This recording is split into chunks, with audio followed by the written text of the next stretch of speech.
ito yung pinaka sa akin tong opinion marirelieve ka ngayon, mami, pero hindi mo ipapangako.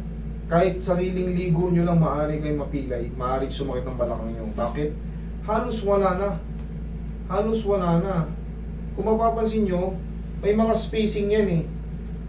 Every vertebral body may spacing. Yung isa, yung L4, L5 mo, mami, halos ano na talaga. Bunga yun ng pagkakasaldak nyo, yung parang nabigla kayo, naumpog yung puwet nyo. Yun po eh. Tama yung magbabinder kayo, pero ganito ang itsura ng binder. Pwede sa inyo. Ganito ang bilhin nyo. Maangat.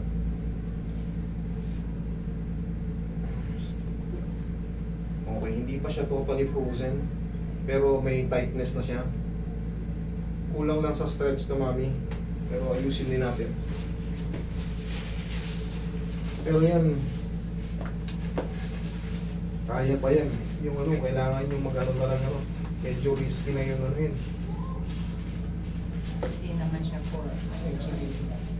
Mauuwi po sa ganun. Ilan taon na kayo, Mother Earth? 60. 60. Habang umiidad po kasi tayo, nagde-degenerate. Lalong urupok. Kasi pag buong to buong contusion, wala na nga yung ano eh, wala na yung namamagitan sa kanya eh. Wala na yung GLAs na ganito, yung annulus is ang tawag dyan. Tago lang dyan GLAs kasi parang GLAs. Wala na yung ganyan niya.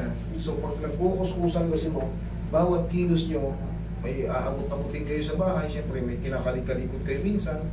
Habang nagtatamaan yung vertebral body nyo, napuputput yun, mauuwi yun sa ano.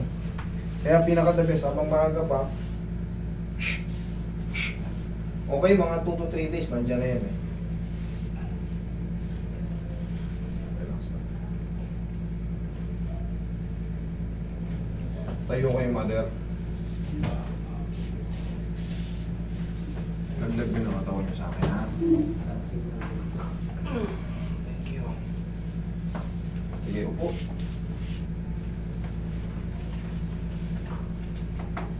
Pamiwang. Yan. Sige, labanan mo yung sikong po mo sa akin. Yun. Sige pa. Upo ka. Okay.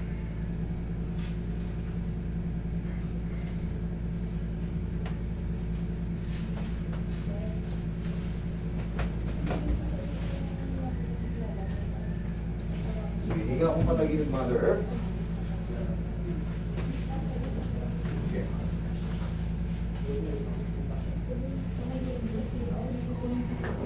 Relax lang. Tambot lang. Kabilang side.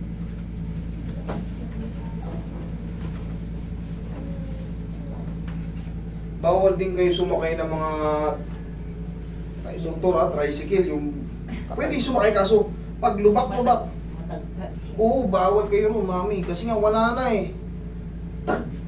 Pag saldak ng mga motor, yari kayo. Daba kayo, mami.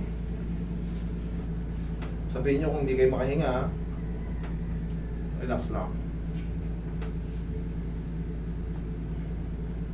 Relax. Isa pa.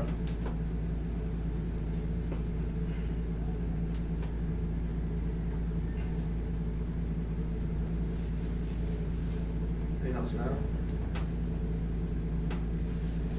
Pag-iroy massage mo si mami. Kasi sa posture, hindi po yan madudurog sa posture. Kahit pa nakabengkong ka, liliko lang siya, parang hindi madudurog yun. Okay? Para ka lang nagpatong ng jelly ace.